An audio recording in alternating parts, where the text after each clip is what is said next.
Disclaimer, এই চ্যানেলের কোনো কন্টেন্টের বিরুদ্ধে পাইরেসি করলে কঠোর আইনগত ব্যবস্থা নেওয়া হবে। অনুগ্রহ করে পাইরেসি করবেন না এবং কাউকে পাইরেসি করতে উৎসাহিত করবেন না। ভূতের ডায়েরি কোনো কুসংস্কার বা অন্ধবিশ্বাস প্রচার করে না, ধর্মকে ছোট করে দেখায় না। আমরা শুধু মানুষের সঙ্গে ঘটে যাওয়া ভয়ানক ও রহস্যময় ঘটনা শোনাই। আমাদের গল্পগুলো ভয়ের সঙ্গে কৌতূহল, রহস্য এবং জীবনের অজানা দিকগুলোর অভিজ্ঞতা তুলে ধরে, যা দর্শককে ভয়ানক হলেও চিন্তাশীল অনুভূতি দেয়। আসসালামু আলাইকুম। আমি তাফসির উদ্দিন। আজকে আপনাদের শোনাবো এক ভয়ঙ্কর ভৌতিক গল্প, হাজীবাড়ির পুকুর। এটি একটি বাস্তব অভিজ্ঞতার উপর ভিত্তি করে লিখেছেন সিয়াম আহমেদ সাজ্জাদ। গল্পটি যেভাবে লেখা হয়েছে আমি ঠিক সেইভাবে আপনাদের শোনানোর চেষ্টা করছি। চলুন আর দেরি না করে সরাসরি আজকের গল্পে চলে যাই। আজকে আমি যে ঘটনাটি শেয়ার করব, এটি আমাদের এলাকার একজন বয়স্ক মানুষের মুখে শোনা। আমি গাজীপুর জেলার কাশিমপুর থানার মধুপুর গ্রামে থাকি। এখন এলাকাটি সিটি কর্পোরেশনের অধীনে অনেক উন্নত হলেও কয়েক বছর আগে এখানে শুধু বন জঙ্গল ছিল। আমাদের এলাকার হাজীবাড়ি নামক একটি জায়গা আছে, যেখানে একটি বিশাল পুকুর রয়েছে। এই পুকুরকে কেন্দ্র করে অনেক লোককথা প্রচলিত আছে। মানুষ বলে পূর্ণিমার রাতে নাকি এই পুকুরে সোনার নৌকা দেখা যেত।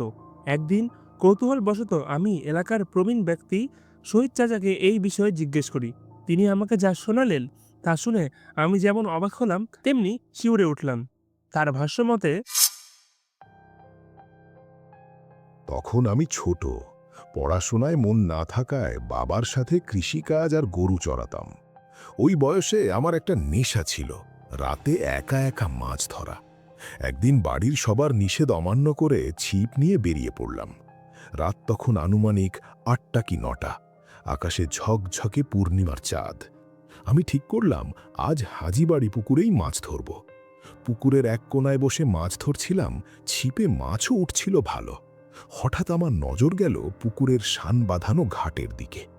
দেখলাম চকচকে কিছু স্বর্ণের কলস পানির নিচ থেকে ভেসে উঠছে। আমি অবাক হয়ে তাকিয়ে রইলাম। আরও ভালো করে লক্ষ্য করতেই বুকটা কেঁপে উঠল। দেখলাম একটি বিশাল সাপ ওই স্বর্ণের কলসগুলোর সামনে রাজকীয় ভঙ্গিতে এগিয়ে আসছে, ঠিক যেন কোনো রাজার দেহরক্ষী। মুহূর্তের উত্তেজনায় আমার মুখ দিয়ে একটি শব্দ বেরিয়ে গেল, আর সাথে সাথেই কলসগুলো পানিতে ডুবে গেল। সেই বিশাল সাপটি স্থির হয়ে আমার দিকে তাকালো এবং ধীর লয়ে আমার দিকে এগিয়ে আসতে শুরু করল। ভয়ে আমার রক্ত হিম হয়ে গেল। আমি দৌড়াতে শুরু করলাম।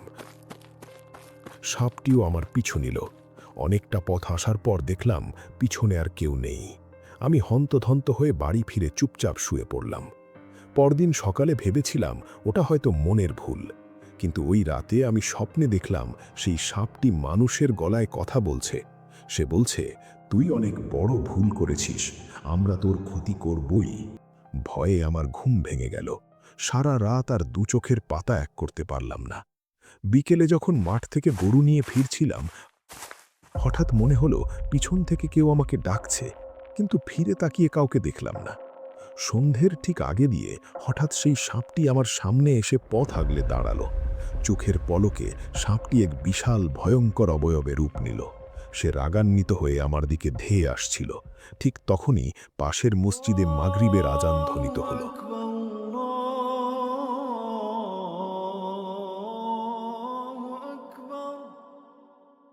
আজান শুরু হতেই সেই অশরীরী ছায়াটি বাতাসে মিলিয়ে গেল। এরপর থেকে প্রতি রাতে সেই ভয়ঙ্কর জিনটি এসে আমাকে হুমকি দিতে লাগল। শেষমেশ আমি বাবাকে সব খুলে বলি। বাবা অনেক খোঁজাখুঁজি করেও কোনো ভালো কবিরাজ পাচ্ছিলেন না। এমন সময় একদিন আমাদের বাড়িতে এক মুরব্বি হুজুর এলেন। ক্ষুধার্ত মনে হওয়ায় আমরা তাকে আপ্যায়ন করলাম। খাওয়া শেষে তিনি নিজে থেকেই বললেন, তোর ছেলের তো সামনে বড় বিপদ। তিনি সব ঘটনা হুবহু বলে দিলেন এবং জানালেন এগুলো অত্যন্ত শক্তিশালী জাতের জিন। অবশেষে সেই হুজুর এক গভীর রাতে আমল ও জিকিরের মাধ্যমে সেই জিনকে তলব করলেন। যখন জিনটি এলো তখন আকাশ ভেঙে বৃষ্টি আর বিদ্যুৎ চমকাতে শুরু করল। টিনের চালে বিকট শব্দ হতে লাগলো। প্রায় ঘণ্টাখানেক পর সব নিস্তব্ধ হয়ে গেল। হুজুর বেরিয়ে এসে জানালেন জিনটি অনেক কষ্টে রাজি হয়েছে, তবে শর্ত আছে, আগামী পূর্ণিমার রাতে হাজিবাড়ি পুকুরের ঘাটে একটি কালো ছাগল কুরবানি দিতে হবে এবং সাথে 40 কেজি মিষ্টি রাখতে হবে। আমার বাবা ছেলের জীবনের মায়ায় সব শর্ত পূরণ করলেন। সেই দিনের পর থেকে আমি আর কখনো সেই ভয়ঙ্কর স্বপ্ন বা অলৌকিক কিছু দেখিনি। এই ছিল আজকের গল্প। গল্পটি ভালো লেগে থাকলে অবশ্যই একটি লাইক দেবেন এবং কমেন্টে লিখে জানাবেন আপনার কেমন লাগলো। আপনার কাছেও যদি কোনো ভৌতিক বা রহস্যময় গল্প থাকে তা আপনি আমাদের পাঠাতে পারেন। এটি আপনার নিজের অভিজ্ঞতা বা কাছের কারো শোনা গল্প হতে পারে। তবে অন্য কোনো পডকাস্ট বা ইউটিউবের গল্প কপি করলে চলবে না। গল্প পাঠানোর নিয়ম খুব সহজ। আমাদের ফেসবুক পেজে লিখে পাঠাতে পারেন। পেজের লিঙ্ক এবং বিস্তারিত নিয়ম ভিডিও ডেসক্রিপশন বক্সে দেওয়া আছে। আপনার গল্প নির্বাচিত হলে আমরা তা ইউটিউব চ্যানেলে শোনাবো। আর যদি এখনও ভূতের ডায়েরি সাবস্ক্রাইব না করে থাকো তাহলে অবশ্যই সাবস্ক্রাইব করে রেখো ভূতের ডায়েরি।